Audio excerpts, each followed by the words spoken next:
Here we see Eve being born from the side of Adam. And why is it in ancient mythology that Eve is said to be born from Adam? Why is it that, since we know that women bear children, why would these ancient stories try to tell us that Eve was born from Adam instead of the other way around? Part of it is the suppression of the female, which we talked about with Libertas. But another part of it is that with the development or with the growth cycle of the mushroom, the male phallic or the penis stage of the mushroom exists before the cap begins to open up, revealing the female womb and breast. So literally what is happening is, if I'm standing here with my arms at my side and with my arms down, and I am the mushroom, with my arms down, I am only the male portion of the mushroom. But as soon as the cap begins to pull away, or as soon as my arms raise up, forming the cap of the mushroom, I am pulling away or being born from the rib of Adam. The female is being pulled away and is being born from the side of the mushroom in the hermaphroditic representation. So the mushroom cap opens up, or Eve is being born from the side of Adam, or from the side of the male phallic first. And then the cap continues to open up and raise its arms up into the Holy Grail in complete unification and representation of the cycle of life and fertility. That's why this posture, or this stance, is so important. That's why we see Krishna doing it, and Jesus doing it, and Libertas standing like this. This is the Holy Grail stage of the mushroom.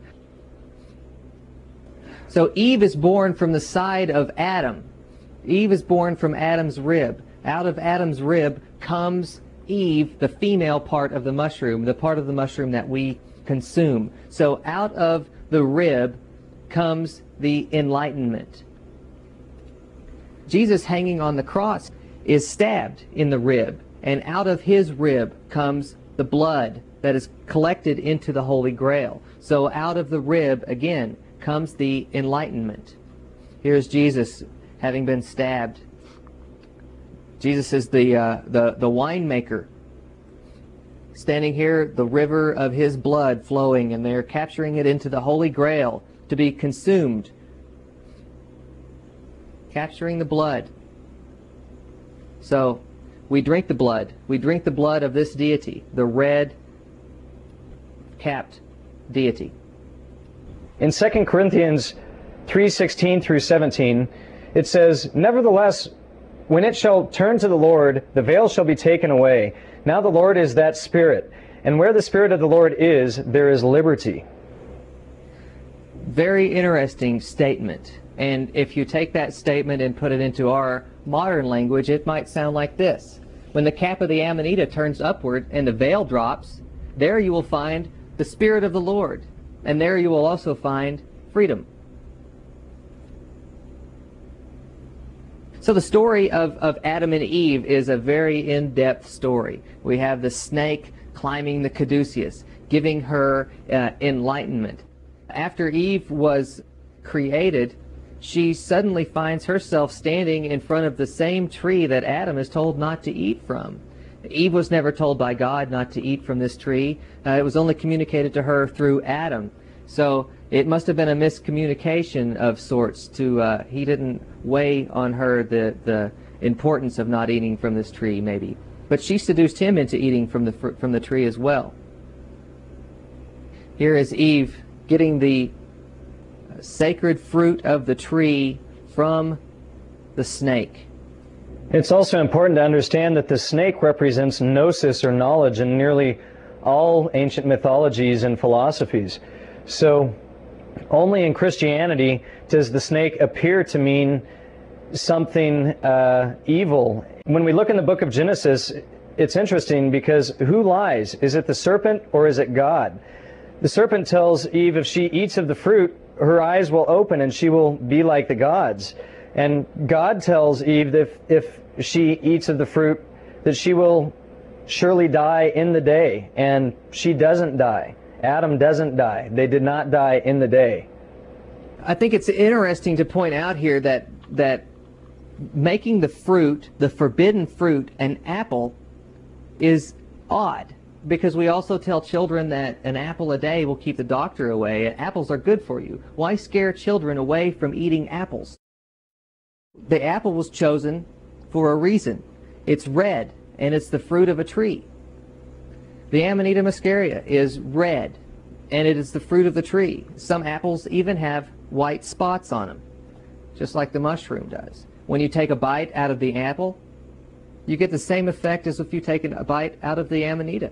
It's white on the inside. So it is the forbidden fruit of the tree of knowledge from the Garden of Eden. It is the representation, the safe representation, without giving away too much actual knowledge. So it's important also to know that the god Apollo was a mushroom god, and the name apple comes from the god Apollo. Yeah, you should read the Apples of Apollo that we referenced at the beginning of the lecture by Clark Heinrich, Carl Ruck, and Blaise Staples. So here we have an image that was printed in Gordon Wasson's book, Soma, the Divine Mushroom of Immortality.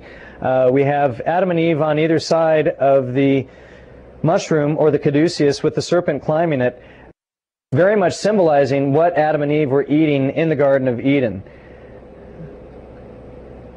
Next we have that same image on the top right. We have the one from Gordon Wasson's book. This one here is from John M. Allegra's book, The Sacred Mushroom and the Cross. This is an original picture of that image there. The Song of Solomon 2:3. The Song of Solomon, again, is a field reference guide for mushrooms. And this is one of the verses, like an apple tree among the trees of a forest. So that tells us right there that the fruit of the tree of knowledge of good and evil is like an apple tree among the trees of a forest. And we know that apple trees are not found in the forest like this apple tree or this fruit of the tree of knowledge is. Another verse in Song of Solomon. How beautiful you are, my darling. Oh, how beautiful your eyes behind your veil are doves. And if you remove the veil, or after the veil breaks, you can see the eye. And doves are white with red eyes. So here is the red and white connection of the colors. How beautiful you are, my darling. Oh, how beautiful. Your eyes behind your veil are like doves. Your hair is like a flock of goats. A flock of goats. Here is the wool of the goat. The blood of the lamb, as the blood is shed from its rib. Here comes the blood of the Holy Grail, the blood of the lamb. Revelation 1:12 through 14. I turned around to see the voice that was speaking to me, and when I turned, I saw 7 golden lampstands. And among the lampstands was someone like a son of man, dressed in a robe, reaching down to his feet with a golden sash around his chest. And we know that the robe goes from the feet to the chest of the mushroom. This universal veil covers the entire mushroom. His hair were like white wool, white as snow, and his eyes were like blazing fire. In Gnostic tradition, the Gnostics tell us that the serpent is synonymous with Jesus, that they are one and the same character, that it was the serpent crucified on the cross.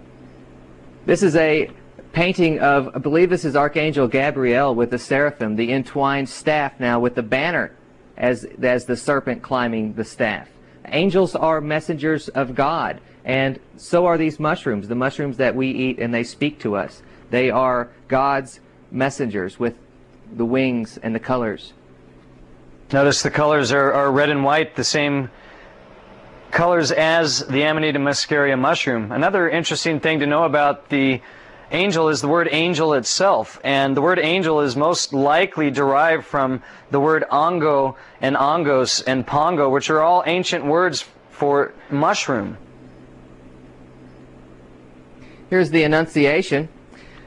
And again, the symbol for the seraphim is the serpent-entwined caduceus, the Egyptian key of life, a magic wand-like device used to translate souls from one dimension to another. So here's Jesus now, the baby Jesus, being transferred from one dimension into this dimension, into the Virgin Mary by way of the caduceus. Notice the dove over top once again. Sure, we have the wings above the serpent. Here is the Cairo now, the symbol for Jesus Christ. And around it is a wreath, or the Ouroboros, with two birds and something that could be serpents. And they're all touching the Ouroboros, standing on the cross. This is a very powerful symbol here. Emperor Constantine said that use this sign, take this sign and conquer. And they have. We'll show how they have done this. Here we have Adam and Eve in the Garden of Eden again. We have the serpent in the middle, entwined on the staff or the tree, serpent on the bottom, the leaves and branches of the tree making the wings up above. It's the symbol of drugs in the Garden of Eden, with Adam and Eve standing on either side, and Eve taking from the mouth of the serpent.